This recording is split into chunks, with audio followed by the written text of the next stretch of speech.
Welcome back to the deep dive. Today we're taking a bit of a sharp turn. We're going into a subject that it feels both immensely personal and honestly pretty intimidating for a lot of people.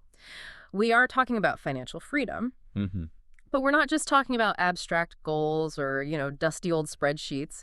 We are exploring the blueprint for achieving it, as distilled from, the modern masters, the hosts and experts who are leading this quiet revolution through podcasts. That's right. And if you're a listener who's trying to build your own personal audio university, this is basically your syllabus. Okay. We've gone through the source material, the core strategies, the different philosophies, the actionable steps, and we've really extracted the essential knowledge. Our mission today is pretty straightforward. We need to define what this goal of financial autonomy actually is, explain why audio is such a perfect way to learn about it, and then we'll catalog the 5 major schools of thought and the shows you absolutely need to listen to. Let's start right there with the definition, because we hear financial freedom or FI thrown around all the time, but the sources we looked at are really clear that most people confuse it with just being rich. So what's the actionable definition? The definition is, it's incredibly powerful because it's just so simple. Financial freedom is achieved at the point where your passive income. So money you're not actively trading your time for. Exactly. Money from your assets, like investments, rental properties, businesses when that income is enough to completely cover your actual real-world living expenses. That one threshold, it just changes the entire conversation, doesn't it? It does. Because it means the goal is totally personalized. Yeah. It's not about hitting some crazy number you see on a magazine cover. Precisely. The key myth the analyses consistently dispel is that FI requires yachts or mansions. Right. I mean, those can be goals, but they're not the core goal. The essential part is having the freedom to choose. The autonomy. The autonomy to walk away from a toxic job you hate, or to volunteer full-time, or take a few years off to raise your kids, all without that crippling stress of worrying about where the next paycheck is coming from. It really transforms your life from one that's dictated by necessity to one that's designed by you, by intention. That makes it sound less like a financial number and more like a qualitative goal about reclaiming your time. It is. But the sources are also very clear. This is not a lottery ticket. This is a multi-year, maybe multi-decade commitment. Oh, absolutely. The path demands a fundamental shift in your mindset. You have to move from being a consumer to being an investor. It requires discipline, financial literacy, and, this is the crucial part, sustained motivation. It's a marathon. And that's where the podcasts come in. That is exactly why the content we reviewed spent so much time on the power of the medium itself. Podcasts step in to provide the continuous flow of education and motivation that, a single book or a weekend course just can't sustain over 10 or 15 years. Okay, let's unpack that. I mean, we're talking about wealth building. It's complex. There's a lot of math involved. It relies on decades of consistency. So why is the audio-first medium, the Humble Podcast, why does it beat out books or fancy online courses for this specific mission? It really boils down to 4 unique advantages that are just inherent to the medium. And all of them solve these key psychological barriers that people have around money. And the first one is all about connection, right? It's about unparalleled intimacy and trust. I mean, think about it. When you listen to a podcast host, their voice is piped directly into your ear. Yeah. Often while you're doing something else, something monotonous. And this creates this deep, almost subconscious sense of connection. Hosts don't feel like lecturers. They feel like trusted friends or mentors who are right there with you. And for a topic as personal and emotional as money, that vulnerability is everything. It's what builds the trust. It's absolutely vital. Traditional financial advice often speaks in these cold, hard, abstract numbers. Podcast hosts, on the other hand, they share the raw, unfiltered truth of their own journeys. You hear the genuine joy of someone paying off a huge student loan, or the vulnerability of a host admitting, hey, I made this terrible investment mistake 5 years ago. It makes it human. It makes the lesson human, relatable, and, most importantly, memorable. If I just read about a 20% market drop, it's just a statistic. Right. But if I hear a host I trust talk about the real anxiety they felt during that same drop, well, that becomes a powerful psychological lesson. Which flows perfectly into the second advantage, the really practical one. Yeah. The power of redeeming dead time. This is maybe the greatest practical innovation of the whole medium. The number one obstacle stopping people from getting financially literate is just inertia, lack of time. You're exhausted after work. Exactly. You're exhausted after your 9 to 5. The last thing you want to do is sit down and read a dense book on tax strategy. No, thank you. But podcasts, they brilliantly solve this by redeeming dead time. The hours you spend commuting, folding laundry, working out, washing dishes, they are instantly transformed into productive learning sessions. And that accessibility that then fosters the consistency you need for a long-term goal. Precisely. I mean, you might procrastinate on sitting down for a 3-hour financial seminar, but pressing play on a 45-minute episode while you walk the dog. That's frictionless. Yeah. And over months and years, these small, consistent bursts of learning, they compound. They build into this vast library of actionable knowledge in your head. That consistency in learning perfectly mirrors the principle of compound interest. Small, consistent actions over long periods lead to extraordinary results. I was surprised the sources emphasized that so much. I always thought, YouTube was king for learning, but maybe the fact that you can't watch a video is the whole advantage here. That's a brilliant way to put it. It lets you keep your hands and eyes busy while your brain just soaks it all in. And the third advantage deals with the quality of the information itself. A universe of diverse perspectives. The democracy of ideas. Exactly. For decades, financial advice was monolithic. It came from these large, often very expensive Wall Street firms telling everyone to follow the exact same playbook. Mm-hmm. Podcasting just shattered that. You aren't confined to one guru anymore.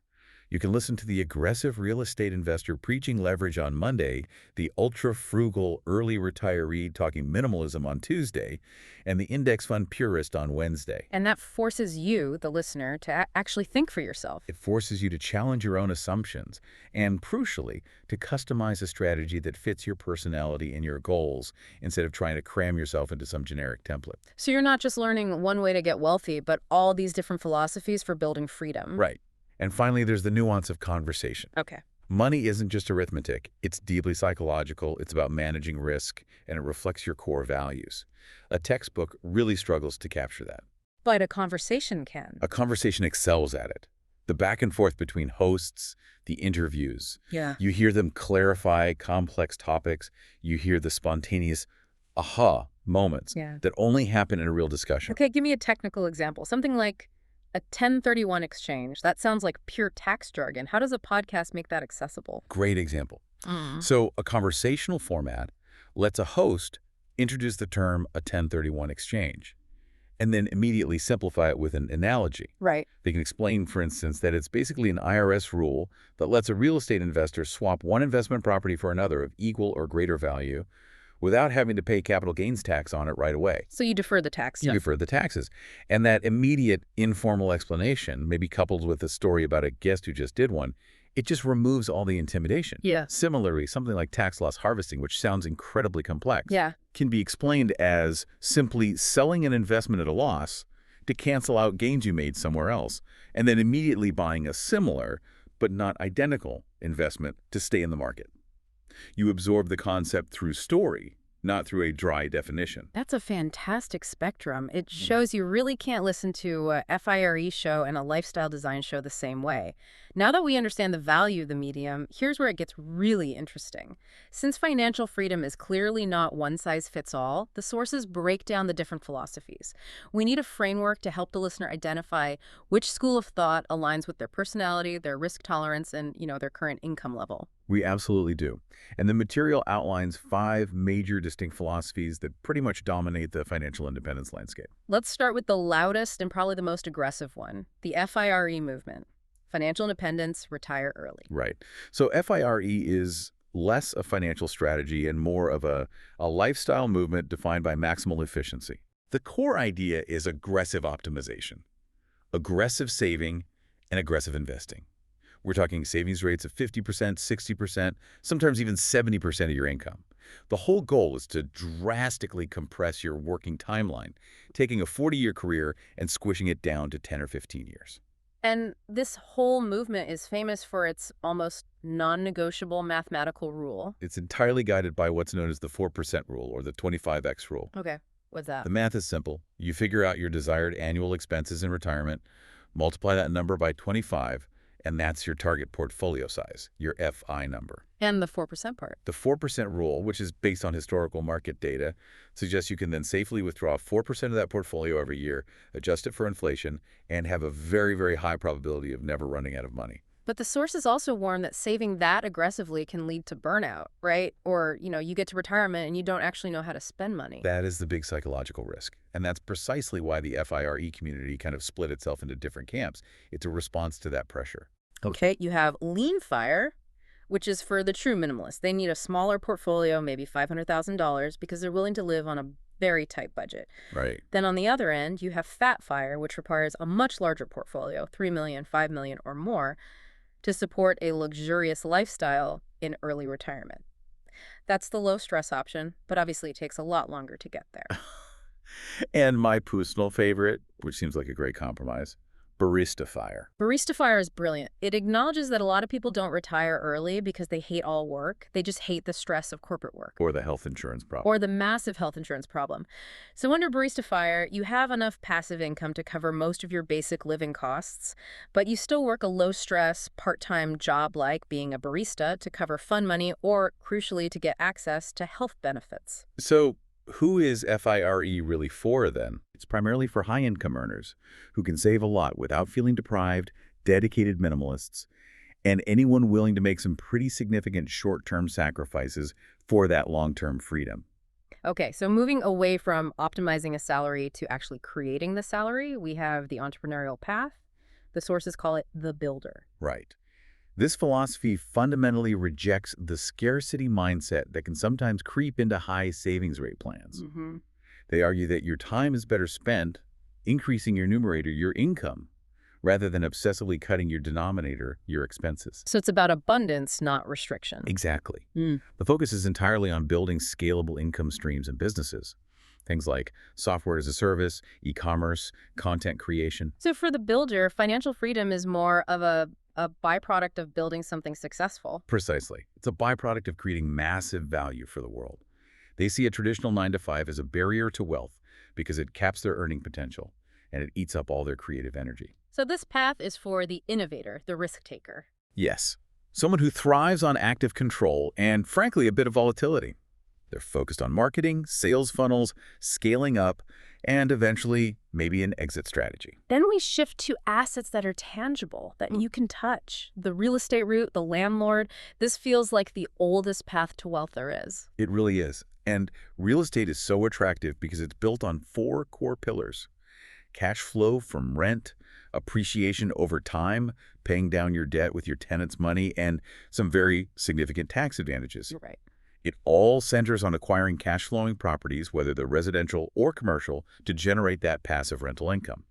And the sources mention several of those jargon-heavy strategies. Let's break down the most popular one, the BRRRR method. Yes, the BRRRR method. It's an active strategy that really shows the power of leverage and forcing appreciation. Okay, so BRRRR, what does that stand for? It's an acronym: buy, rehab, rent, refinance, and repeat. And the magic is in the refinance step, right? That's the genius of it. You buy a distressed property cheaply, you fix it up, you find a tenant.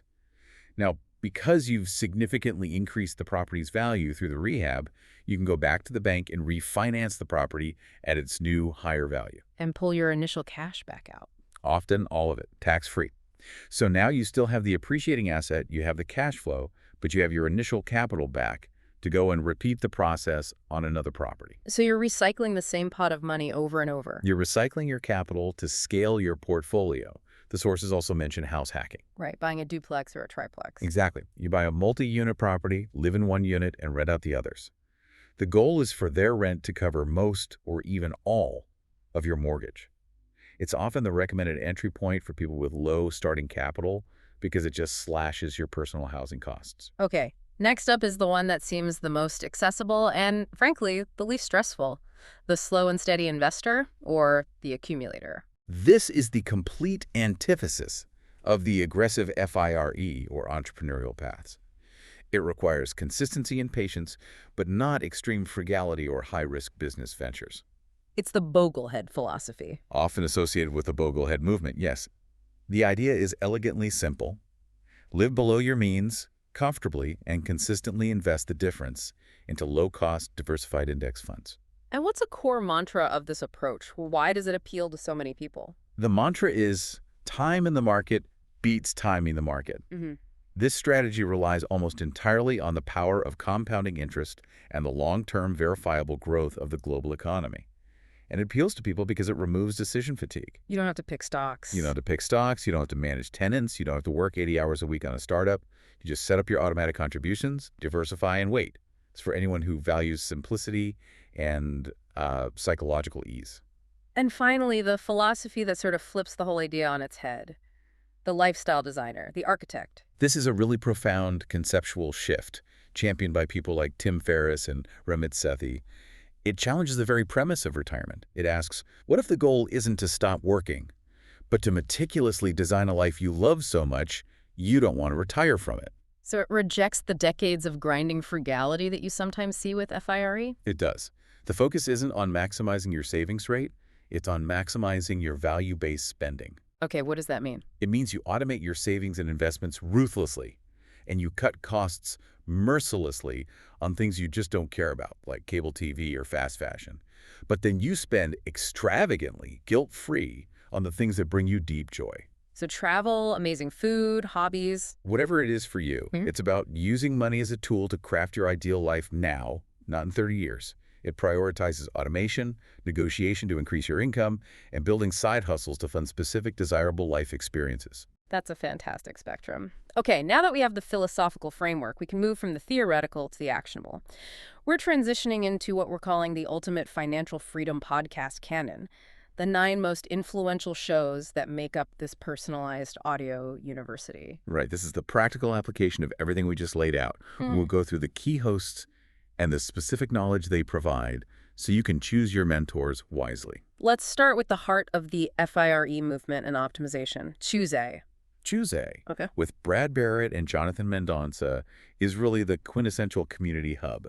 Brad is sort of the friendly everyman who applied these principles, and Jonathan is the system optimizer. They are just relentlessly action-oriented, very positive, and their whole mission is to make the FI journey feel accessible and collaborative. What are the specific levers or strategies they focus on that listeners will immediately pick up on? They're great at breaking down complex topics into these actionable, levers-specific, repeatable actions you can take. They do deep dives into travel rewards and credit card points, which is huge for the FIRE crowd who want to travel the world for next to nothing. Right. And they also focus heavily on the core math of FI, house hacking as a way to reduce your biggest expense, and they're always showcasing real people from their community who've achieved FI, which just proves it's possible for ordinary people. So if ChooseFi is the community hub, then the Mad Fientist is like the analytical laboratory. Absolutely. The host, Brandon, reached financial independence in his early 30s, and his whole approach is data-driven, highly analytical, and focused on maximum efficiency, especially around taxes. So this is for the intermediate or advanced listener. Definitely. Someone who already gets the basics of index fund investing and now wants to optimize the withdrawal phase of early retirement. Okay, so let's get into those sophisticated tax strategies. Why does something like a Roth conversion ladder matter to someone retiring at 40? Great question. The Mad Fientist heavily covers advanced maneuvers, like the Roth conversion ladder and the mega backdoor Roth. The Roth conversion ladder is vital for early retirees. It allows them to access money in their traditional retirement accounts, like a 401k, before age 59 and a half, without that typical 10% penalty. Oh. By strategically converting small amounts from a traditional to a Roth account each year, they create this ladder of tax-free money they can live on during those gap years before traditional retirement age kicks in. Okay, so that's a level of detail that shows it's not a beginner's path. Now, switching to the real estate focus, we have to talk about the undisputed heavyweight champion, Bigger Pockets Real Estate Podcast. Ooh, it is the ultimate resource. The show, anchored now by David Green and Rob Avasolo, is just this constant stream of case studies, interviews, and actionable tools. They cover every real estate strategy you can imagine: long-term rentals, short-term vacation rentals, house flipping, wholesaling. It's a fire hose of information. It's a complete fire hose for everyone, from the person buying their first duplex to someone managing hundreds of units. And their most valuable contribution, according to the source material, is actually psychological. It's about overcoming the one thing that stops most people. That's analysis paralysis. Real estate is daunting. The numbers are huge, The liability is significant. Bigger Pockets relentlessly provides the resources, the confidence, and the shared stories you need to get over the fear of that first deal. Right. They push you to take action. They really emphasize that while research is critical, there's just no replacement for taking action and learning by doing. Okay, and paired with them is Afford Anything, hosted by Paula Pant. She brings a much more skeptical, philosophical approach. Paula Pant is just essential listening, especially for real estate investors who also want to make sure their choices align with their values. Our mantra is everywhere. Her famous mantra, "You can afford anything but not everything," it just encapsulates her entire philosophy. She teaches you how to make smart decisions based on opportunity cost. If you spend your money on X, you can't spend it on Y. So while she's strong on the nuts and bolts of real estate, she's always asking why you're doing it. Exactly. Yeah. She urges you to identify your deepest values, maybe as travel and flexibility, and then cut costs brutally everywhere else to fund those values. Her Ask Paula Q&A episodes are phenomenal. Just these detailed dissections of complex financial dilemmas, blending psychology with practical financial math. Okay, let's transition into the slow and steady investor, the foundational path, starting with The Money Guy Show. The hosts, Brian Preston and Bo Hansen, are professional certified financial advisors, and their show is really the gold standard for foundational, data-grounded advice. They're incredibly warm, reassuring, and all their advice is built on decades of empirical data, not fads. They are the perfect resource for anyone who just needs a clear, reliable roadmap. And the most important takeaway from their show is their signature framework. You said it should be on every listener's fridge. It should be. It's their Financial Order of Operations, or FOO. This is a step-by-step roadmap that prioritizes where every single one of your dollars should go. It solves that huge problem of, okay, what do I fund first? So what's the order? It establishes clear priorities. First, get your emergency fund and your full employer 401k match. That's free money. Second, you attack high-interest, toxic debt like credit cards. Third, you max out high-value tax-advantaged accounts like HSAs and Roth IRAs. And only then do you max out your 401k and move to taxable accounts. It just removes all the guesswork. So if the Money Guy Show is your professional advisor, the Stacking Benjamins show is like the fun, accessible entry point that makes finance feel less like a chore. That is the perfect description. Joe Salce and his cast, they operate from the premise that financial advice can and should be fun. Broadcasting from Joe's mom's basement. Right. They use sketch comedy, current events, and a lot of banter to break down the psychological walls that make people avoid finance altogether. So their key strength isn't necessarily a new strategy, but making it all entertaining. Precisely. They make a huge range of topics, from how geopolitics impacts your portfolio to simple budgeting tips. They make it all accessible and entertaining. They're invaluable for the listener who just finds traditional finance stuff too intimidating or dry. They focus as much on behavioral finance as they do on the technical side, which is critical. Okay, shifting into lifestyle design and mindset. The next host is arguably the most opinionated and controversial one out there. I Will Teach You to Be Rich with Ramit Sethi. Ramit is fiercely opinionated, and that's exactly why he's so effective. He completely rejects the obsessive frugality of some of the FIRE folks and focuses unapologetically on defining and living what he calls a rich life. And his approach is built on two pillars. Two pillars, automation and negotiation. He insists you automate your savings and investments so those decisions are just made for you, and then you put all your energy into negotiation to increase your income, asking for a raise, starting a high-value side business. And what really sets his podcast apart is the raw, unedited deep dive into relationship dynamics and money. The Couples Money episodes are an absolute masterclass in behavioral finance and psychology. He brings real couples onto the show, often with huge debt or conflicting spending habits, and he guides them through these incredibly difficult personal financial conversations. Wow. They offer just unparalleled insight into how relationship dynamics, power struggles, and our own psychological baggage all intersect with debt and spending. They're compelling listening, even if you're single. And the other giant in this lifestyle space, though not a dedicated finance show, is the Tim Ferriss Show. Yes, Tim Ferriss is crucial for both the entrepreneurial path and the lifestyle designer. His whole podcast is about deconstructing the habits, routines, and mental models of world-class performers, many of whom are billionaires, venture capitalists, or financial titans. So the financial lessons are more in the frameworks than in stock tips. Exactly. You learn about the principles of deal-making, negotiation tactics, and the deep, resilient mental models you need for high-stakes decisions. The source material specifically points out his episodes on Stoic philosophy. Why is Stoicism relevant to finance? Because the market is inevitably going to drop, businesses will fail, and you need a robust mental architecture to handle the ups and downs of a long journey. His interviews help you cultivate that emotional and psychological resilience. Finally, we come to the foundational pillar. This one's for beginners who might be drowning in consumer debt.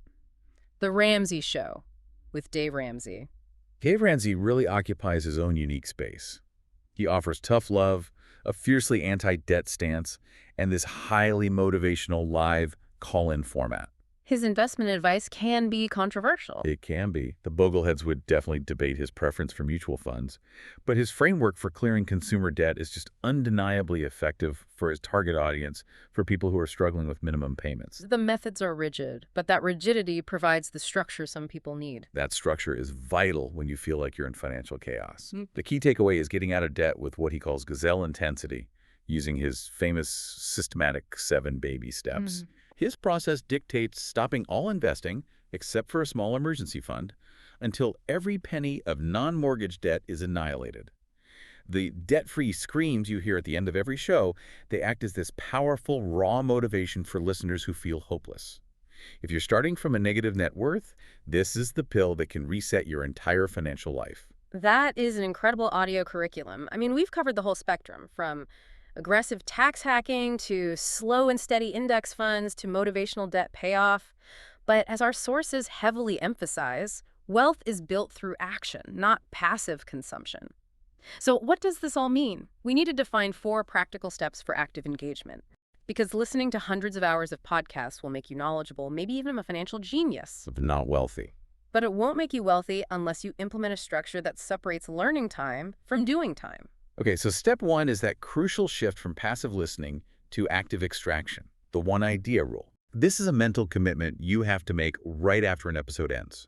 Before you do anything else, you have to force yourself to pause and write down one single actionable idea you got from that conversation. And it has to be executable, not abstract. It cannot be abstract. So give us a few examples. What would that one idea look like? Okay, so if you just listen to ChooseFi talk about travel rewards, your idea might be research the sign-up bonus on the Chase a Sapphire card.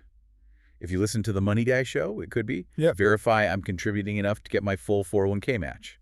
Or if you listen to Bigger Pockets, maybe it's analyze the rent-to-price ratio on 3 properties in my neighborhood this weekend. That one small act forces implementation. And that idea has to go somewhere useful, which leads us to step 2. Create your second brain. This is your personalized financial blueprint. You need a dedicated, reliable tool. It could be a notebook, a digital tool like Notion, or even just a simple Google Doc. But you log those one ideas there. And you said organizing them by category is crucial. Why? Because if you just have a running list of 50 tasks, it gets overwhelming really fast. But if you sort them into categories like investing ideas, debt payoff tasks, tax optimization, and mindset shifts, you create structure.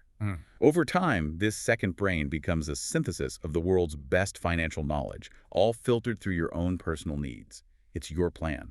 And knowledge without execution is it's intellectual entertainment. Which brings us to the third and most non-negotiable step, schedule an action hour. This step right here separates the dreamers from the doers. You have to treat this hour like a doctor's appointment you cannot miss. Once a week, dedicate 1 full hour not to listening, but purely to execution. So you open up the second brain. You open your second brain, you review the list of actionable items you've logged, and you execute. What happens if the task is a big one, like calling a mortgage broker or something? You do it. You make the phone calls. You set up the automatic transfers. You click the button to open the Roth IRA. You send the email asking for the raise. You dedicate the full 60 minutes to completing the tasks. And if a task is too big for 1 hour, you break it into smaller steps and you schedule those for your next action hour. This is what translates learning into real-world results. And finally, the motivational boost that keeps you going when things get tough. Engage with the community. Yeah, this path can feel really isolating, especially if your friends and family don't share your goals. The podcasts are a doorway to a massive supportive network. You can join the Facebook groups, participate in subreddits like First Financial Independence, or even go to local meetups. And that support is key when you hit a wall. It's everything. When the market drops, or you have a big unexpected expense, you have a ready-made network of thousands of people who get it. They can provide technical advice, but more importantly, they offer motivation.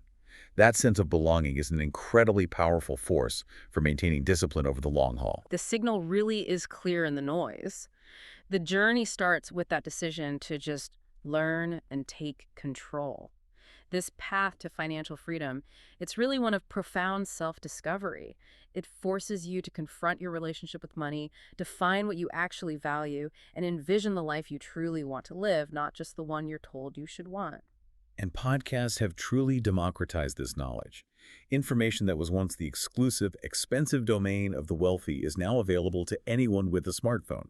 They provide the inspiration, the detailed strategies, and the support system you need to navigate a 10 or 20-year journey. You're not just starting a podcast queue, you are actively pressing play on your future self. We've covered the core definition of freedom, the unique power of the audio medium, the 5 major wealth philosophies, and the 9 essential shows that form your personal audio university. But before we sign off, we want to leave you with one final provocative thought to mull over, and it's specifically about the tension between the FIRE movement and the lifestyle designers. hmm If the ultimate goal is to build a life you love so much you don't want to retire from it, that's the philosophy of the lifestyle designer.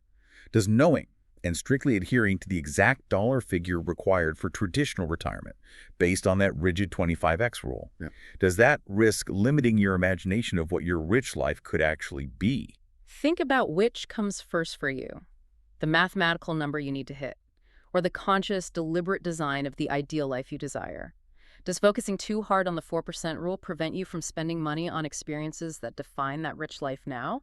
That's the challenge for you to explore as you start your listening and, more importantly, your doing journey.